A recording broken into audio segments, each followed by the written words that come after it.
un processus de dédollarisation irréversible qui intéresse également les pays africains. Nous avons appris il y a cela quelques jours que le Nigeria a enfin fait son entrée dans la bourse russe, lui permettant justement d'échanger à monnaie nationale également de ce côté. Je pense que nous aurons également... Donc, rappelons que la position hégémonique des États-Unis au monde est liée au fait qu'ils ont été vainqueurs des guerres mondiales.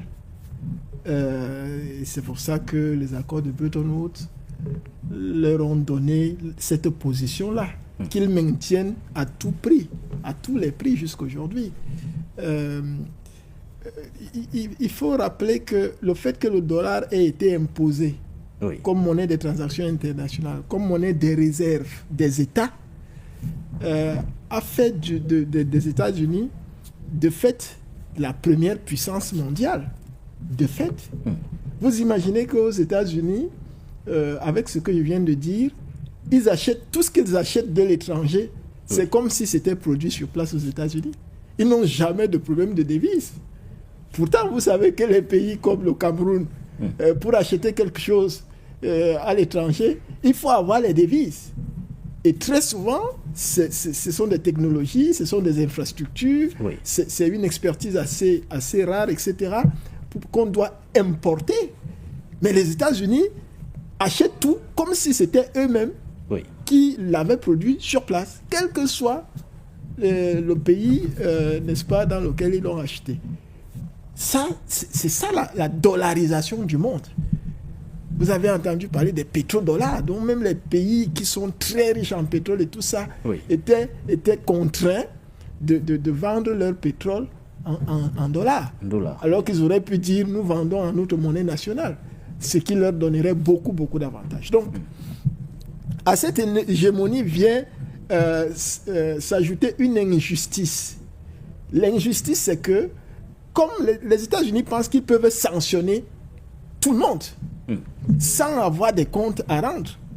Et il y a environ 2 ans, ils ont touché à la Russie et de manière assez frontale avec l'opération spéciale en Ukraine.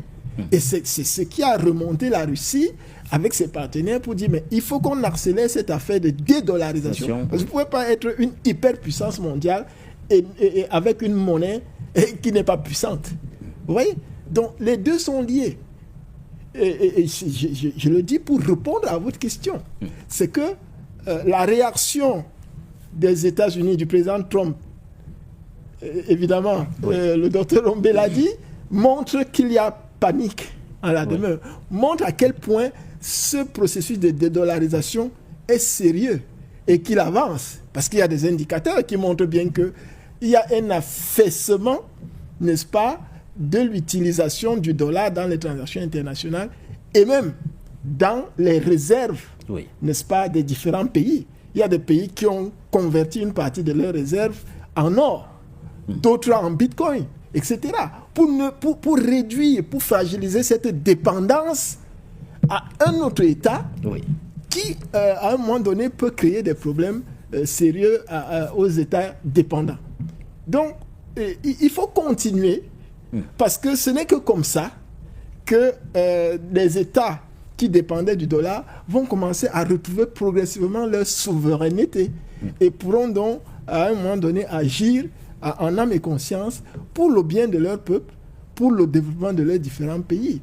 Donc, la Russie, et quand on dit la Russie, tout de suite on touche les BRICS+, l'Inde, qui est un grand poumon populaire, 1,3 milliard d'habitants. L'Inde et la Chine font pratiquement 3 milliards d'habitants.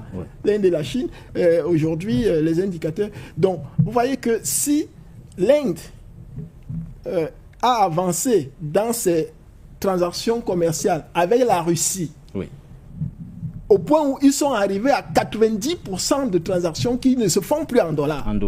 Vous imaginez, alors qu'il y a 10 ans, toutes ces transactions se faisaient en dollars. Mais tout ce qui est en train d'être grappillé fragilise le marché du dollar et donc sa puissance également. Et ça va continuer, ça va s'étendre sur d'autres pays. La Chine est très avancée dans la dédollarisation, très avancée. et avec son poumon, son poids économique mondial, les dispositions qui ont été prises par la Chine ont affaibli beaucoup le dollar.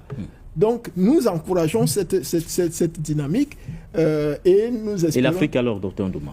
Oui. Va-t-elle rester observatrice quand on regarde tout ce qui se passe aujourd'hui? C'est vrai que nous aurons l'occasion d'évoquer le cas du Centrafrique dans quelques instants avec le professeur Faustin Archange Touadéra qui vient de lancer la nouvelle crypto-monnaie, et la place de l'Afrique. L'Afrique doit prendre des exemples, certains exemples même en Afrique, mais doit surveiller l'évolution du monde sur le plan mondial. C'est-à-dire que ce que les grandes puissances montrent, c'est la voie en réalité. Et on ne réinvente pas la roue. Donc, les chefs d'État africains qui n'ont pas encore compris où va le monde, parce que tout le monde aujourd'hui est unanime qu'il y a multipolarité géopolitique, mais très peu se rendent compte qu'il y a un nouvel ordre monétaire mondial qui est en train d'être imposé, et le docteur l'a dit, imposé par les BRICS+. Imposé. Alors, il faut aller vers ça. Pour les pays, vous avez cité le Nigeria, mais bravo! Le Nigeria qui se fait coter sur une bourse des échanges en Russie pour valoriser davantage son naira, etc., qui est d'ailleurs déjà sous forme de e-naira, une monnaie numérique de banque centrale. Il faut que d'autres pays africains prennent cet exemple-là, et ceux qui sont encore dans le CFA, le franc des colonies françaises d'Afrique, sachent que tout ce qu'il y a à faire maintenant, c'est sortir de cette histoire, surtout que les accords sont caducs depuis 2020. Et donc, il n'y a même plus rien qui, juridiquement, lie ces pays-là à la France, même si c'était des accords unilatéraux. On n'a pas demandé à ces différents pays avant de signer, signer ce qu'on a appelé les accords secrets, les 11 accords secrets que vous connaissez bien. Donc, il est temps de sortir de ce carcan-là qui plombe toute tentative de développement pour les différents pays concernés. Et je pense que davantage les économistes, mais surtout ces chefs d'État, l'ont compris. Mais je me demande pourquoi est-ce que certains n'osent pas faire le pas. C'est une question d'audace. On a vu l'exemple de l'AES qui n'est pas directement sorti du franc CFA, mais qui a commencé à poser des actes qui vont dans la préparation, n'est-ce pas, du lancement d'une monnaie qui va leur permettre de pouvoir souffler davantage. D'ailleurs, les indicateurs économiques de ces différents pays sont nettement mieux que les pays qui sont restés dans la CEDEAO, n'est-ce pas, et puis les pays qui sont dans la CEMAC. Donc voilà autant de choses que nous pouvons relever et qui doivent aider les autres pays à pouvoir suivre l'exemple. Merci à vous, Dr Ndouma, Dr Ambé. Lida Larbaoui, avançons cette fois avec la thématique d'accueil de cette émission de l'International. Nous parlons des futures négociations de paix en Ukraine. On y voit un peu plus clair depuis l'entretien téléphonique entre Vladimir Poutine et Donald Trump. C'était bien sûr à milieu de cette semaine. Les deux chefs d'État ont longuement échangé. On parle d'un échange téléphonique de plus d'1 heure de temps. La question que nous posons d'entrée au regard justement du contexte qui prévaut au moment où se tient également une conférence sur la sécurité du côté de Munich est celle de savoir, ont-ils, ces deux chefs d'État, Lida Larbaoui, posé les bases d'une paix définitive? On rappelle que Donald Trump a préalablement échangé avec Vladimir Poutine avant d'échanger avec son homologue russe, Volodymyr Zelensky. C'est la panique totale du côté de l'Europe qui ne conçoit toujours pas le fait qu'elle pourrait être exclue dans ces négociations de paix, Linda. Alors, est-ce un pas de plus vers ces négociations tant souhaitées depuis février 2022? Écoutez, l'Europe est déjà exclue depuis l'élection, même avant l'élection de Trump. Il était question de Yalta 2. J'en ai parlé même chez vous, j'ai pas cité le mot. Mais il était question déjà d'aller vers des accords entre la Russie, la Fédération de Russie et puis les États-Unis pour se rediviser les rôles dans le monde. Et par contre, contrairement à Yalta, là, les États-Unis ont exclu le Royaume-Uni il est complètement exclu. Déjà, le Royaume-Uni est affaibli par sa sortie de l'Union européenne.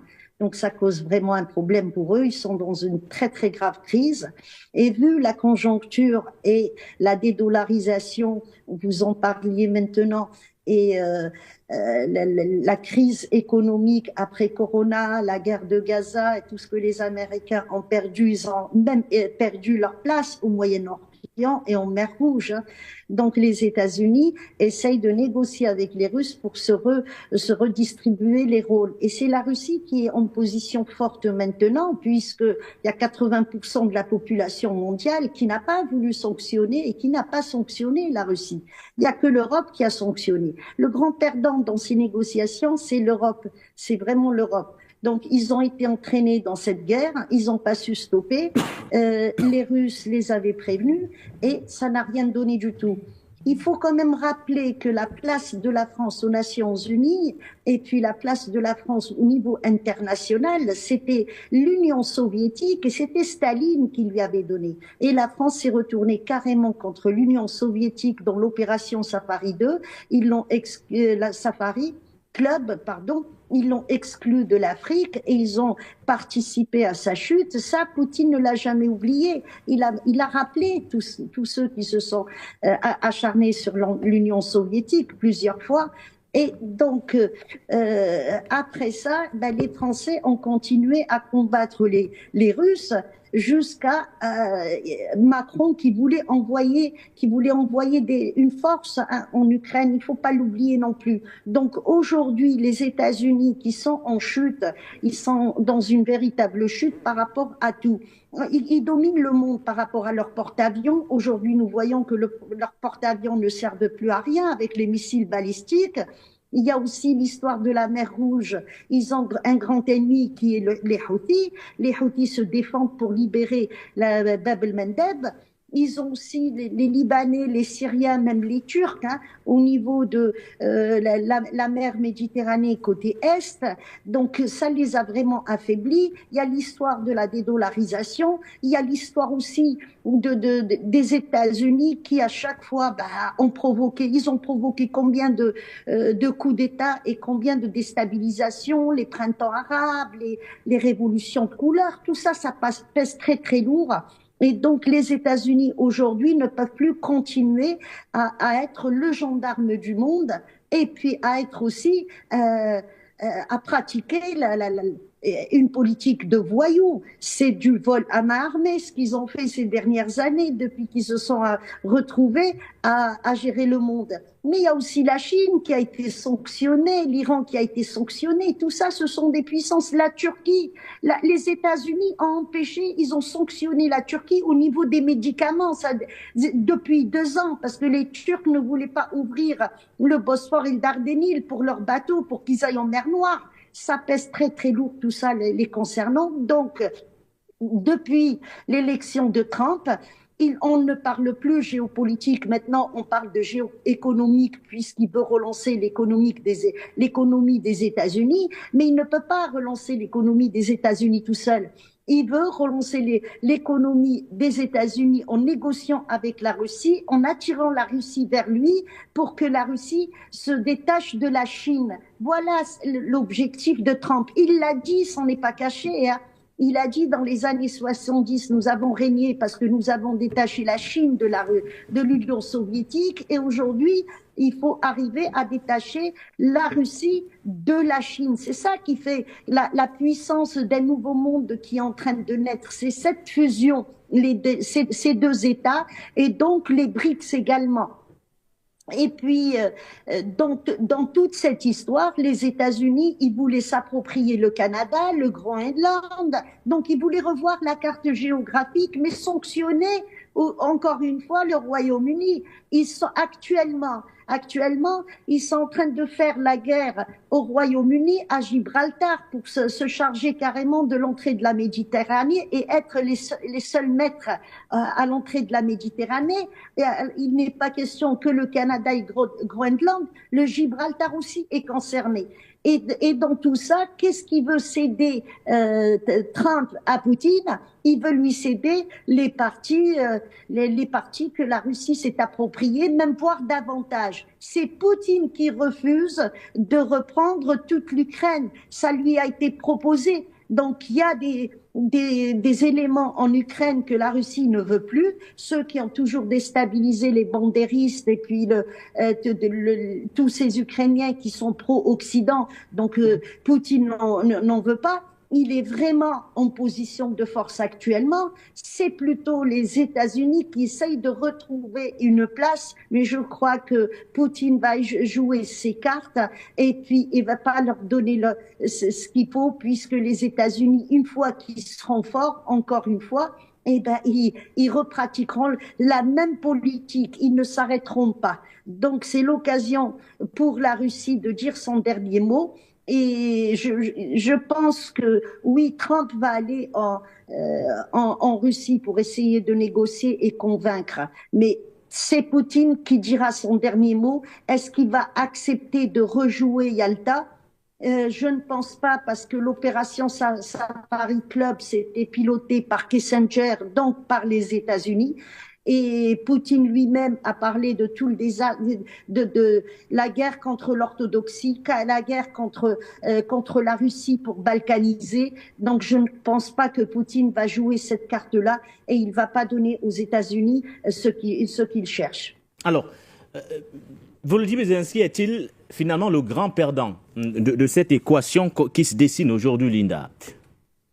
Zelensky? Est-ce que Zelensky est le grand perdant? Oui.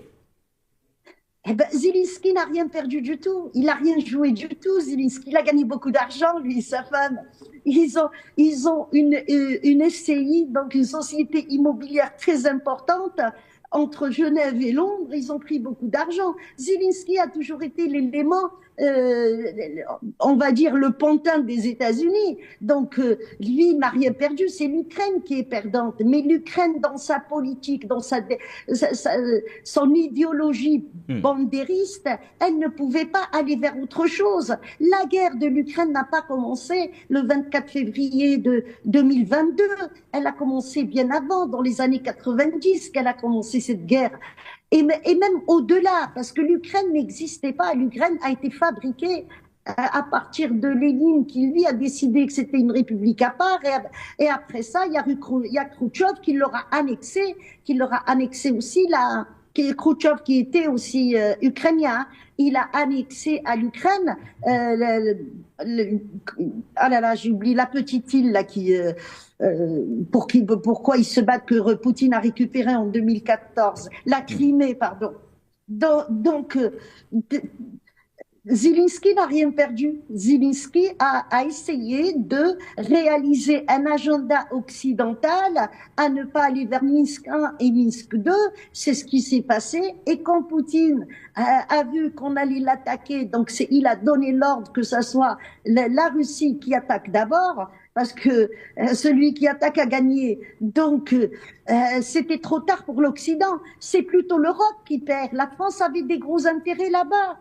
Et en 2016, 2015-2016, il y a eu Hollande qui est parti par rapport à beaucoup d'intérêts que la France avait, notamment l'uranium en Ukraine. Et tout ça, l'Europe l'a perdu aujourd'hui. Elle a même perdu le gaz russe. Donc, le grand perdant, c'est l'Europe. Zelensky a gagné beaucoup d'argent. Les États-Unis, eux, ont perdu leur position, mais ce n'est pas par rapport à cette guerre, c'est plus par rapport à toutes les guerres qu'ils ont provoquées dans le monde, par rapport au dollar qui leur sert également d'armes. Donc, le grand perdant, c'est pas Zelensky, il est à l'abri du besoin aujourd'hui. Alors, Linda, peut-être pour sortir, que répondre à ceux qui estiment, en l'occurrence le président Emmanuel Macron, qui estime aujourd'hui qu'une paix en Ukraine serait synonyme d'une capitulation de l'Ukraine? Le président français s'est donc opposé à cette paix qui se décide en Ukraine sous prétexte de méfiance vis-à-vis justement de la position russe. Selon Emmanuel Macron, la résolution du conflit ukrainien équivaut à une capitulation de Kiev. Ça, c'est des mots qu'on utilise dans la diplomatie, qu'on utilise aussi pour essayer de s'affirmer. Mais il faut pas oublier aussi qu'il y a 3 jours, les États-Unis, ils ont donné la facture aux Ukrainiens, c'est 500 milliards de dollars. Les États-Unis vont commencer par se payer et puis on verra, les Européens, on verra après. Il faut pas oublier aussi que la France a donné la moitié de ses armes aux Ukrainiens. Donc aujourd'hui, que propose Trump? Il propose justement aux Européens de s'endetter encore davantage puisqu'ils ont donné tout leur stock et Trump leur propose d'acheter des armes américaines. Et pour refaire l'OTAN et que l'OTAN redevienne une puissance comme avant cette guerre en Palestine, à Gaza et cette guerre en Ukraine je vais employer un mot, mais elle a liquidé tous les stocks des pays européens, à commencer par les armes soviétiques, des pays de l'Europe de l'Est, et puis après ça, le reste de l'Europe, les vieilles armes, les nouvelles armes. Aujourd'hui, l'Europe n'a plus les moyens de se défendre. L'armée française elle-même a dit on peut tenir 8 jours s'il y a une guerre qui éclate. Donc, que voulez-vous que Macron dise dans tout ça? Il y a un autre pays qui s'en sort très bien, c'est l'Allemagne. L'Allemagne, elle sort de toutes les sanctions qu'il y avait contre elle après la Deuxième Guerre mondiale. Donc, avec ce qui s'est passé en Ukraine, les Allemands maintenant sont en train de former une armée. Et la crainte de Macron, c'est que les Allemands avancent, reforment une armée, et puis la France, elle perd son hégémonie au niveau de l'Union européenne. Il y a toujours eu un ballottage entre les Allemands et les Français, mais aujourd'hui, les Allemands, ils sont en train de se reconstruire au niveau armement et armée, et la France est en train de perdre. Donc Macron, il ne peut que parler, il ne peut pas agir dans l'immédiat. C'est pas possible. Ils ont pas les moyens. D'autant plus que Macron a perdu également l'Afrique, la poule aux œufs d'or, il l'a perdu. La France est en recul, tout comme les États-Unis. Je crois que le plus grand perdant dans cette histoire-là, c'est les Anglais et les Français.